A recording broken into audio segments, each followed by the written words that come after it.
Like a barber lining up. Just another day and another dollar, bruh. I'm dialing in, just count it up, all in one. Where I'm at, you need some drive, get a license, or you get caught up downtown way too enticing. Dark days, brighter lights in the night. Keep it cool, play it right, skip the bison. Kick it dope, get in into the end zone. Kick it dope, get in into the end zone. Kick it dope, get in into the end zone. Kick it dope, get in into the end zone. Darling, that's another hustle play. Vitamins, doing more than one a day. I just get it off the muscle. Gotta run it in off the shuttle. We can't even talk about it, especially when your boys ain't even being solid. Oh, of a kind, I hand it to you. Don't pay no mind, I could never do it. We and I could grow it. That is not the movement. Got that earth, wind, and fire, baby. Now we grooving. We was hurting, stressed, and tired. I had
hearts finding where to meet, but life pulled us apart, left me talking to the dark.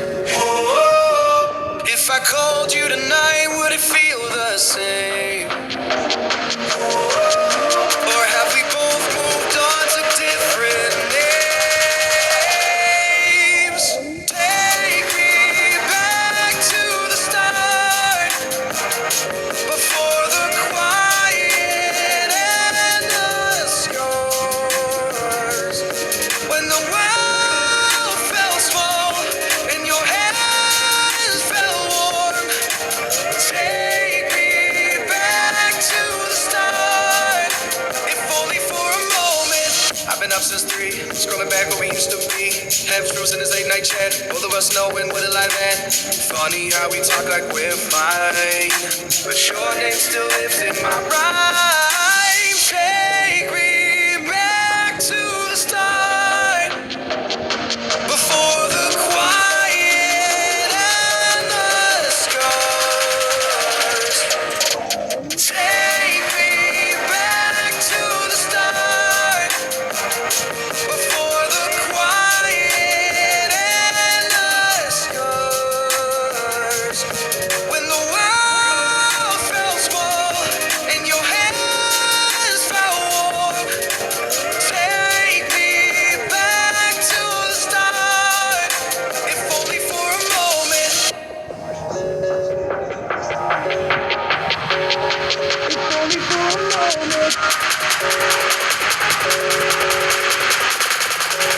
If only for a moment. Take me back to the start, before the quiet and the scars.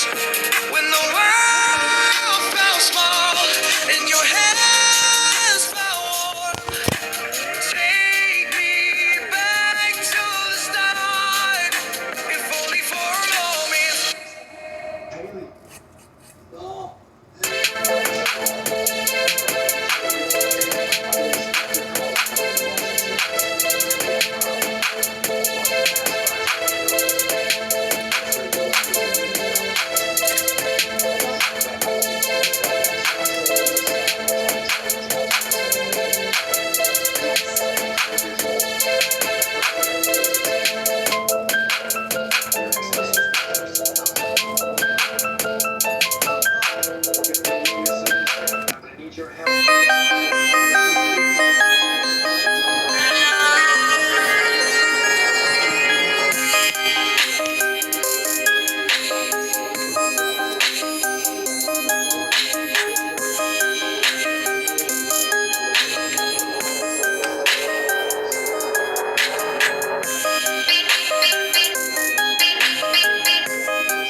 Have you ever noticed that Jayne has rarely been presented as the strongest person in the room, but she's almost always presented as the smartest? Jayne isn't the character who overwhelms everyone with power. She isn't booked like an unstoppable force. Instead, WWE has spent the last couple of years building someone who wins by staying one step ahead. Whether it's through fatal influence, taking advantage of distractions, or simply choosing the right moment to strike, Jacy's entire character has revolved around opportunism. And the interesting part is that WWE has stayed surprisingly consistent with that idea. When she became one of the faces of Fatal Influence, It wasn't just about creating another faction. It completely changed how she was portrayed. Instead of being another singles wrestler trying to climb the ladder alone, she became the group's decision-maker. Fallon Henley and the rest of the faction often felt like extensions of Jacy's plans, reinforcing her role as the leader rather than just another member. That made her victories feel believable within her character. She wasn't necessarily the toughest. She was simply making sure the odds favored her. That's a classic heel formula, but Jacy made it feel like her own because she wasn't trying to hide it. Another thing WWE has done well is resisting the urge to make Jacy into an unbeatable champion. When she held the NXT Women's Championship, most of her stories weren't about proving she was physically superior to everyone else. They were about whether she could outthink, outlast, or outmaneuver whoever was chasing her. Even after losing the championship, she wasn't written as someone who had completely fallen apart. Instead, WWE kept her involved in meaningful stories before eventually moving Fatal Influence to SmackDown after WrestleMania 42. That's important because not every former champion stays relevant after dropping the title. Jacy did. And that brings us to last night's SmackDown. One thing that's become clear is that WWE doesn't view Jacy Jayne as just another call-up. They brought Fatal Influence with her. That says a lot. Instead of stripping away the act that made her successful in NXT, WWE has kept the entire presentation intact. The faction has continued to insert itself into major stories rather than starting from scratch. That's usually a sign that the company believes the character already works. They aren't rebuilding Jacy. They're introducing her to a bigger audience. Looking at the bigger picture, Jacy Jayne's story has never really been about domination. It's been about manipulation. It's been about confidence. It's been about knowing exactly when to take advantage of an opening. Not every top heel needs to be the strongest person on the roster. Sometimes the most effective villain is the one who always seems to have a plan. And that's how WWE has used Jacy Jayne from NXT right through to SmackDown. Whether she's holding a championship or not, the character has remained surprisingly consistent. And in wrestling, that kind of consistency is often what turns a good gimmick into one that lasts.